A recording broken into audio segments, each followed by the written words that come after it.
Hello everyone, in this video I will deal with the maximum power transfer theorem. This is a simple one, easy one, but misinterpreted always.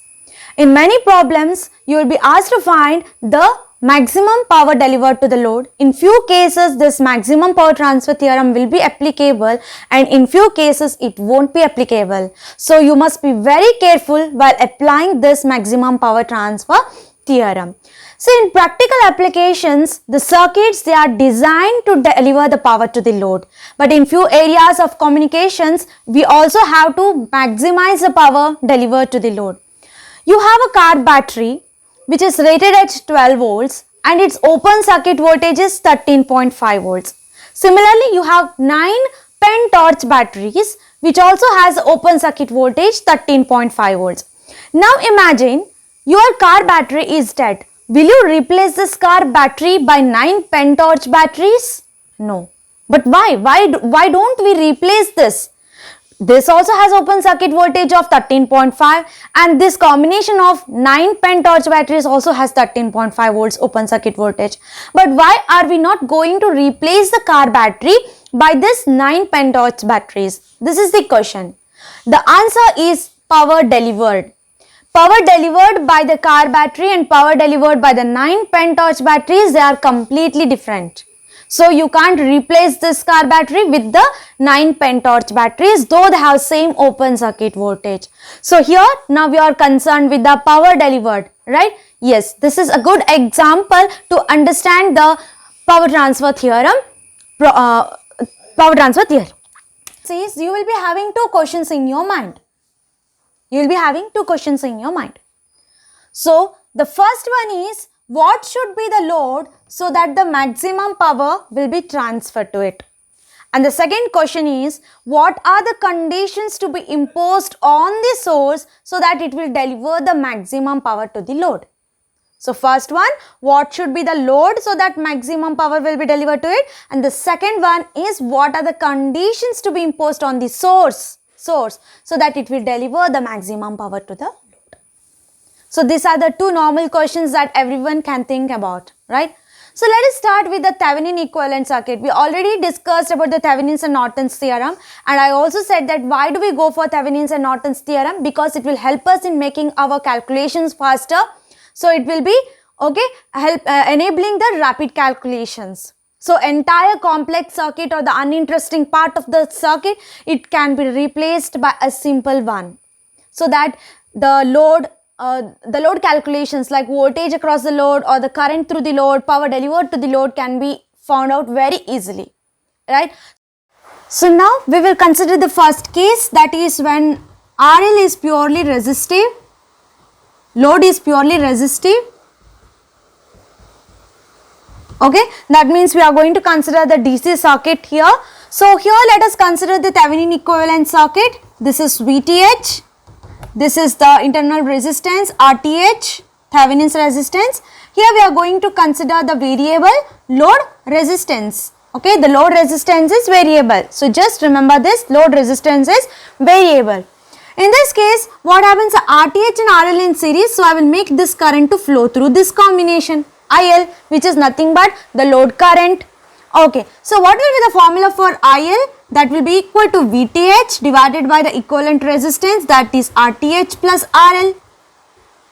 Okay, so now what happens, power is equal to IL square into RL. So let me consider this VTH divided by RTH plus RL whole square into RL. We have to find the condition, that is that where the maximum power will be delivered to the load, and we will also see the maximum power. Okay, so but before that, when you see this expression P is equal to IL square into RL, what you might think that when the current is more, you may get the maximum power. But is that condition true? Like if the current increases, the power increases. Just let us check. So for the maximum current to flow, what happens, I am going to vary this resistance because it is a variable resistance. I will take this as 0 ohm, because when this is 0, the maximum current will flow now, right? Yes. So what happens, IL is flowing, but what happens, this RL, it is in the numerator part only. So the 0 also will be multiplied. That means power is equal to 0. No power is delivered to the load. You just imagined it is directly proportional to IL square. So what happens? We will make the maximum current to flow. But that is not the case. We are not getting the answer. Okay, because the power delivered is 0 in this case. Now you might think about the another expression, that is V square divided by RL. So now you might think if the voltage drop across the load is more, okay, then what happens? You may get the maximum power. You may think like this. So to have the maximum voltage drop across this, I will open this circuit RL equal to infinity. Okay, in this case what happens? Your denominator is infinity, so that means again the power delivered is 0. So having the very high value of the resistance or having very low value of resistance, these are not the conditions for the maximum power to be delivered. So you understood by these cases, right? So just don't go with the formula like V square divided by RL and P is equal to IL square RL. Remember, here RL is multiplied in the numerator, here RL is in the denominator. So if you go on increasing the value of the resistance, this will be decreasing obviously. So what is the condition then? What is the condition? Okay, let us see. This is the power delivered to the load. Now variable is RL. So what we will do is we will differentiate this PL with respect to RL to get the condition, that is dPL divided by dRL, this should be equal to 0. Okay, that is the condition. Now let us differentiate this. PL is equal to VTH square divided by RTH plus RL whole square into RL. So dPL divided by dRL, that is equal to, you know how to differentiate this, right? Here also you have RL term, here also RL term. So RTH plus RL whole square. Here when you differentiate this numerator with respect to RL, you are going to get VTH square. Now we have minus, take this as it is, VTH square RL. Now differentiate this, that is 2 into RTH plus RL divided by RTH plus RL whole to the power 4, that is equal to 0. So this denominator anyways it goes here and it becomes 0. So I am cancelling the denominator. So this is the RTH plus RL whole square VTH square. So this one I am taking to right hand side, VTH square RL into 2 into RTH plus RL. So here we can cancel VTH square, we can cancel one of this. So we are left with RTH plus RL, that is equal to 2 into RL. So RTH is equal to, when this RL comes this side, this is the case. So when the load resistance is equal to the Thevenin resistance, you will be getting the maximum power, because if you differentiate this once again, d square PL divided by DRL, this will be less than 0. That means at this value you are going to have the maximum power. Okay, you can differentiate it once again and you can check. It will be less than 0. Okay, so here RTH is equal to RL. This is the condition for the maximum power to be delivered. What will be the PL max then? PL max is, we will substitute this RL is equal to RTH, which is the condition in this formula which is obtained. So this is RL plus RTH, that is RTH plus RTH is 2 RTH whole square. Once again RL is RTH. So you are going to get VTH square divided by 4 RTH square into RTH. So you are going to get VTH square divided by 4 RTH. This is the maximum power delivered. This is the maximum power delivered, obtained by just substituting RL is equal to RTH in this expression. Okay, so now we will consider a circuit with different values of RL, and let us check whether this is true or not.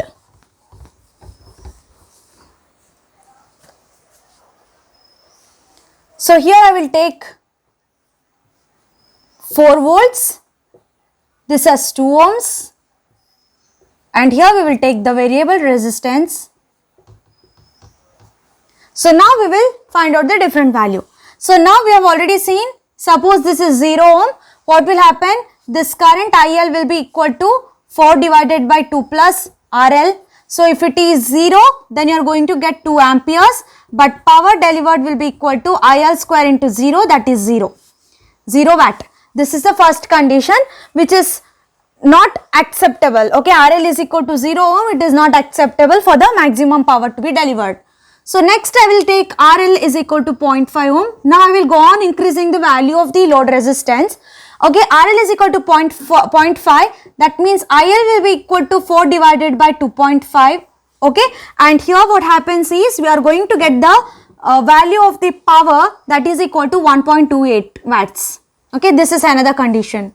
So next is RL is equal to 1 ohm. So in this case IL will be equal to 4 divided by 3 amperes. Okay, 4 by 3 amperes.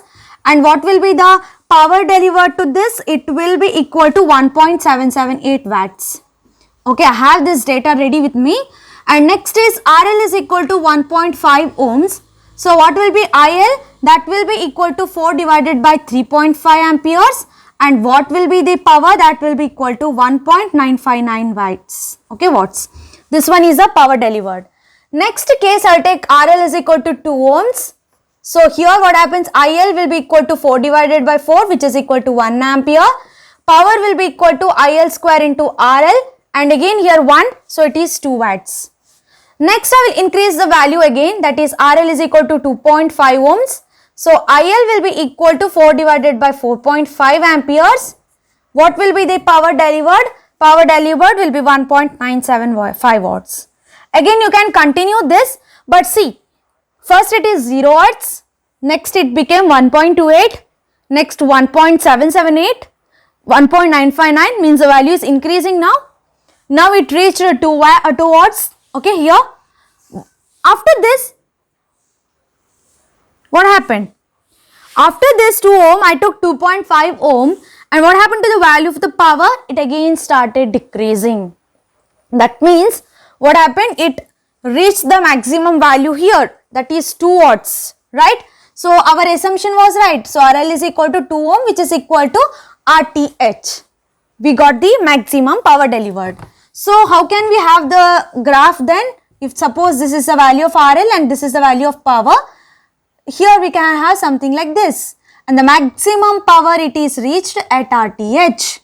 Okay, this is the PL maximum, PL max. This is the maximum power. At this it reached the maximum, and again after that value it started decreasing. Okay, so this is how we can prove the maximum power transfer theorem. And after this we have to see what will be the efficiency. Efficiency is nothing but the amount of power, okay, that is delivered by the source, how much amount of that is reaching the load.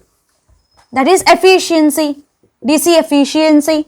That is nothing but power delivered to load divided by power supplied by the source, that is into 100%. So this will give you the efficiency. So suppose I will take once again this as VTH, RTH, and this is my RL. Okay. So what is PL? This is nothing but IL square into RL.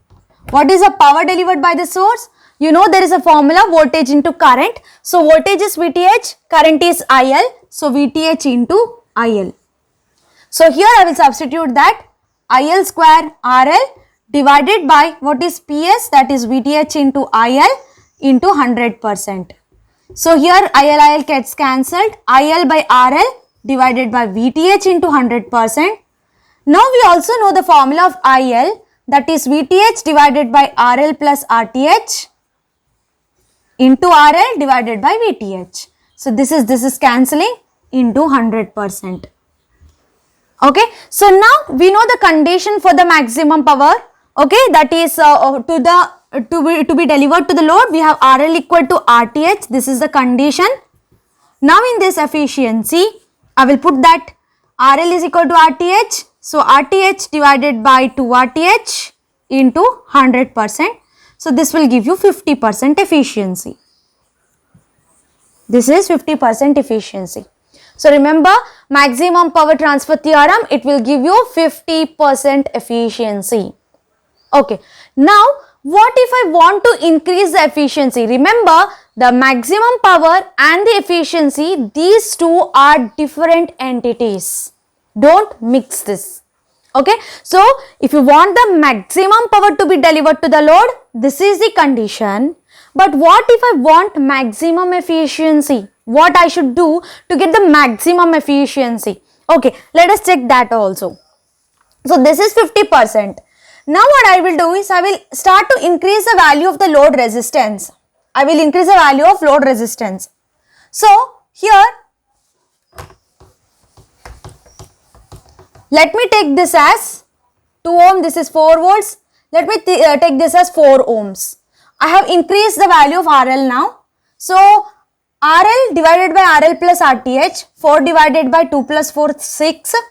Okay, that is into 100%. So 2 3s are 2, 5, and here we have 4, 5, that is 200 by 3. So obviously this is going to be 66.666 something, okay, percentage. What happened? This was 50%. This became 66.667%, something like that. That means efficiency is increased when I increased my load resistance. Now I will take this as 10 ohms. Okay, so 2 plus 10, once again this is 12. This is 1 divided by 3. Okay, so 100 divided by, wait, I'll show you. 10 divided by 10 plus 2, that is 12 into 100%. This is 2 5s are 2 6s are. 2 3s are, you have 2 50s are. So this is 250 by 3. Okay, this is something 80%. It goes around 80%.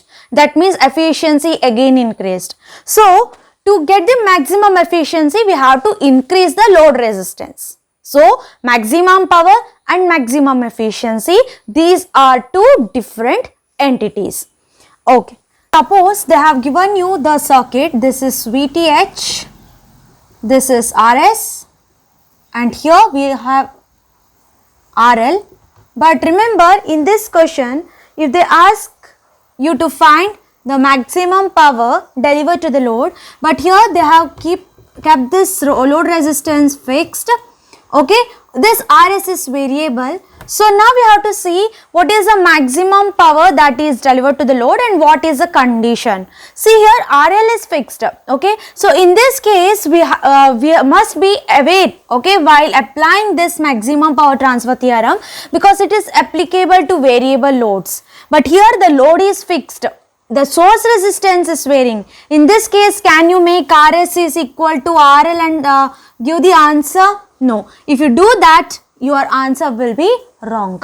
Okay, in this case the maximum power will be delivered, okay, that is to the load only when this load current increases, when IL increases. See, this is constant, IL square RL, power is equal to IL square RL. Now this is constant. Now if the current goes on increasing, what happens? The power delivered to the load also increases. So what we have to do? We have to do such arrangement in which IL increases.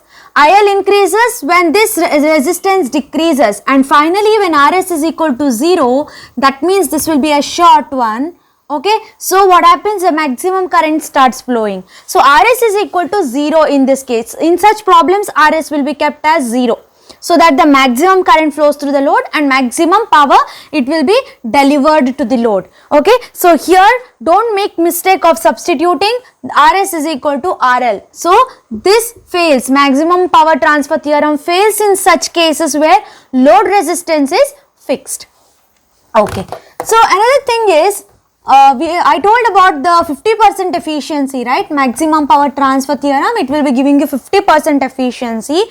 That means the power which is delivered by the source, only half of that will be reaching the load. Okay, that will take to the load. Only half. That's why the efficiency is 50%. And now suppose they have given you Norton's equivalent instead of the Thevenin's equivalent. Okay, this is the Norton's equivalent. And here we have the variable load resistance. So now what should be the condition for the maximum power transfer? So this is the current IL which is flowing through the load. So IL is equal to IN into RN divided by RN plus RL. This is the, this is the current which is flowing through the load resistor using the current divider rule, and power is equal to IL square into RL. So now again I will square this, IN square RN square, RN plus RL whole square, okay, and here we have RL. So again if I differentiate this power with respect to load resistance, I will get the condition RN is equal to RL. This is the condition for the maximum power transfer. And now if I substitute here, I will get the maximum power delivered, that is equal to IN square RN square, okay, then you have RN divided by RN plus RN is 2 RN's whole square, that is 4 RN square, okay. So this gets cancelled. So IN square RN divided by 4 watts. This is the maximum power which is delivered to the load. This is when the Norton equivalent is given instead of the Thevenin's equivalent. Okay. So now there is a difference between the maximum power delivered to the load and the power which is delivered by the source.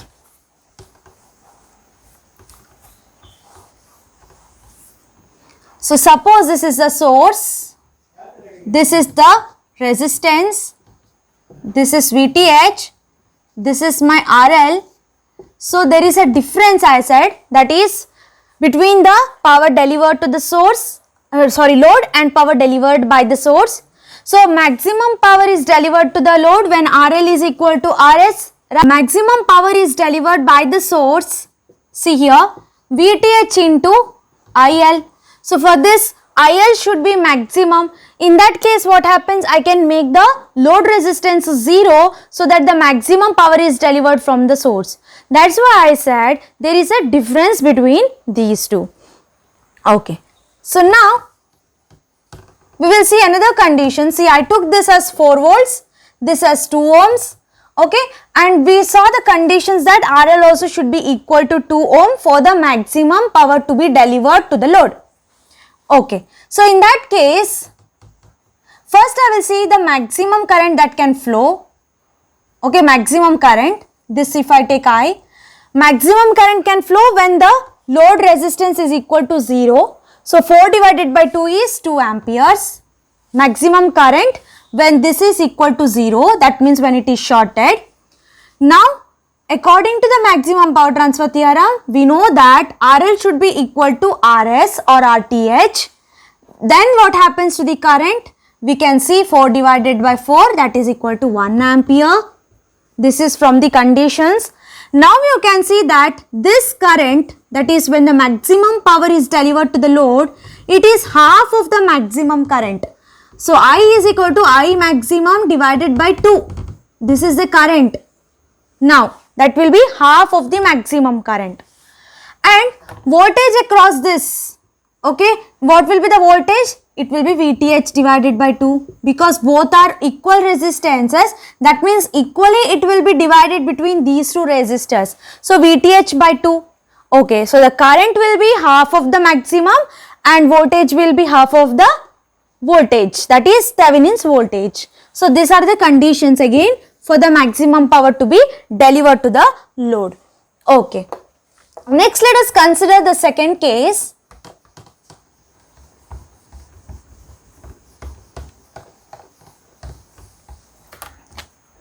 Okay, when the load impedance is there, okay, ZL, that will be having RL plus JXL. It has a variable resistance, variable reactance. Both the resistance and the reactances are varying. In this cases, we will see what happens. So here we have voltage V. Here we have impedance, that is RS plus JXS. Here we have RL plus JXL. Okay. So in this case, the current that is flowing is I. So let us write the formula for I. That is V divided by RS plus, I will bring all the real terms one side and imaginary on other side. Okay. So remember, when you are getting such complex terms, your power will be equal to magnitude of IL square into RL. Magnitude of IL square. So you have to find the magnitude of IL. that is equal to V divided by, you know, the magnitude of AJB, that is equal to square root of A square plus B square. So here also I am taking the same thing, RS plus RL whole square plus XL plus XS whole square. So this is the magnitude of IS. Okay. So now power is equal to, I will square this V square divided by RS plus RL whole square plus XL plus XS whole square into RL. So now what happens is, first I will differentiate this with respect to XL and we will find out the condition. Okay, because both are varying. So I have to differentiate power with respect to XL also, with respect to RL also. So dP divided by dXL, that is equal to, there is no XL term, so first will be 0 minus V square RL. Here we have 2 into XL plus XS. Denominator I won't write because anyhow it will be equated to 0. So V square RL into 2 into XL plus XS equal to 0. So from this I can find the condition XL plus XS equal to 0. So XL is equal to minus XS. Okay, XL is equal to minus XS. This is one of the conditions. So we got this one condition. So next we will differentiate this with respect to RL. dP divided by dRL. So you have the RL in the numerator term. So first take this RS plus RL whole square plus XL plus XS whole square. Put it inside the bracket. This is V square. Okay, V square minus V square RL. Now differentiate this with respect to RL. This becomes 0 because it has no RL term, and this it will be 2 into RS plus RL. I won't write the denominator because it will be equated to 0 only. Okay, so now we can write this RS plus RL whole square plus XL plus XS whole square. V square gets cancelled. So this is equal to 2RL into RS plus RL. Okay. So now we know the condition XL is equal to minus XS. So I will substitute here. So this term it becomes 0. Now we are left with only these two. So once again I can cancel this. RS plus RL is equal to 2RL. So here RL is equal to RS. That means now our ZL, that will be equal to RS, RL plus JXL. Here RL is nothing but RS. Here this is nothing but minus JXS. So what is this? We know ZS is equal to RS plus JXS. This is nothing but it is a complex conjugate. So ZL is equal to ZS conjugate. ZL is equal to ZS conjugate. So this is the condition for the maximum power to be delivered to the load when both the load resistance and the reactances are varying. Okay. Yes. Next let us take another condition where only our RL is varying.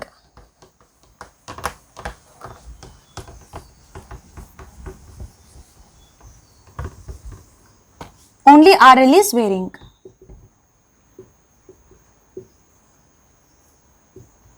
So once again IL is equal to V divided by RS plus RL plus JXL plus XS. What is the magnitude of IL? That is equal to V divided by square root of RS plus RL whole square plus XL plus XS whole square, and power is equal to IL square into RL, that is magnitude. So V square divided by RS plus RL whole square plus XL plus XS whole square into RL.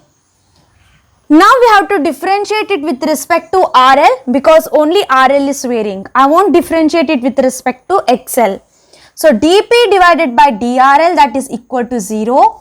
So there is a term in the numerator also. So RS plus RL whole square, XL plus XS whole square into V square minus V square RL 2 into RS plus RL.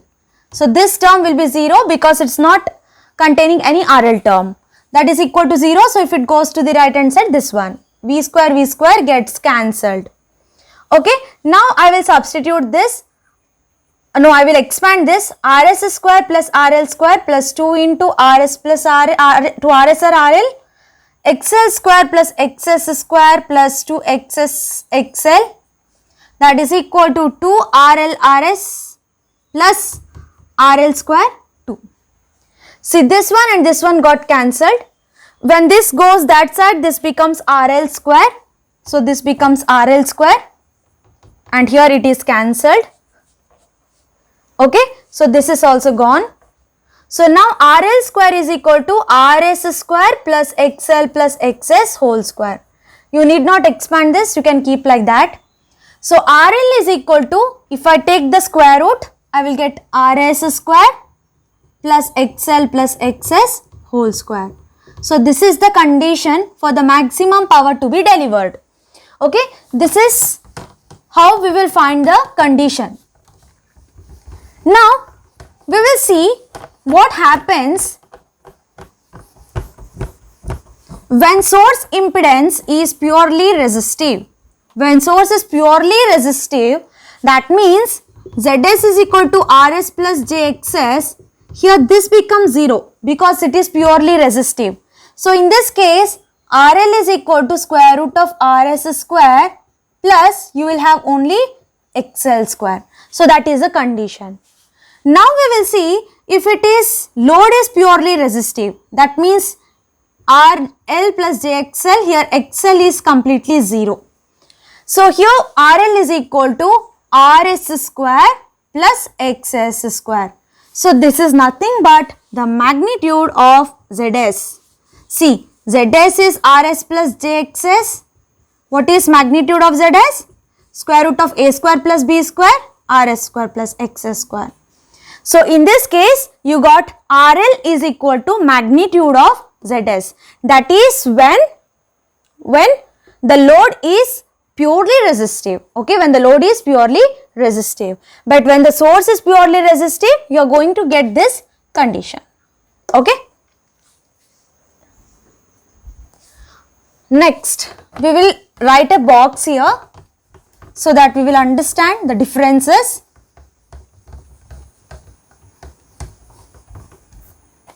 So here we will consider the load, here we will consider source impedance, okay. Then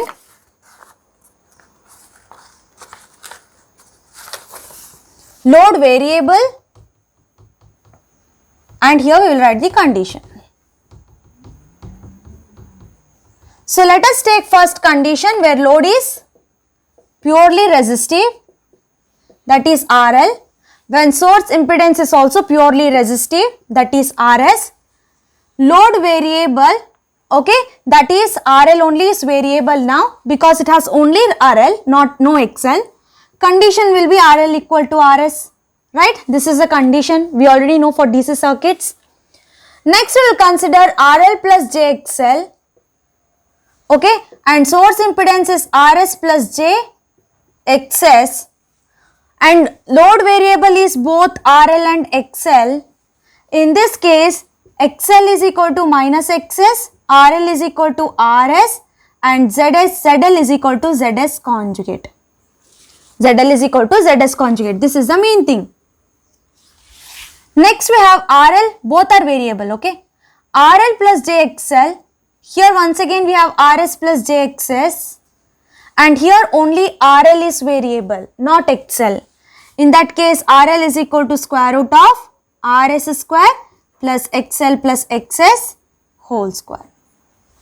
Okay. Next we will take RL plus jXL. We will take only RL. Okay, only RL. Here we have both Rs plus jXs. Variable is RL. So in this case, RL is equal to magnitude of Zs. Okay. So these are the few conditions that you have to remember.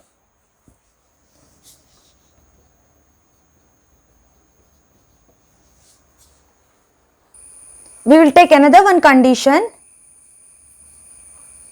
where RL plus JXL, RS plus JXS, only XL is variable. In that case, XL is equal to minus XS.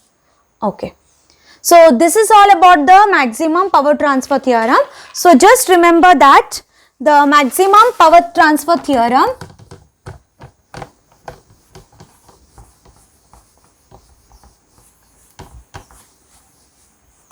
it is applicable to linear and bilateral circuits. It is not applicable to nonlinear and unilateral circuits. It is applicable to both AC and DC circuits. It is applicable to both AC and DC circuits. And it is applicable for both passive and active networks. So if there is any dependent sources also, we can apply this maximum power transfer theorem. It is applicable to the variable load. Okay, so these are some important points that you have to remember about the maximum power transfer theorem. So next is maximum power and maximum efficiency are two different entities. Are two different entities. Okay, so these are some points that you have to remember about the maximum power transfer theorem.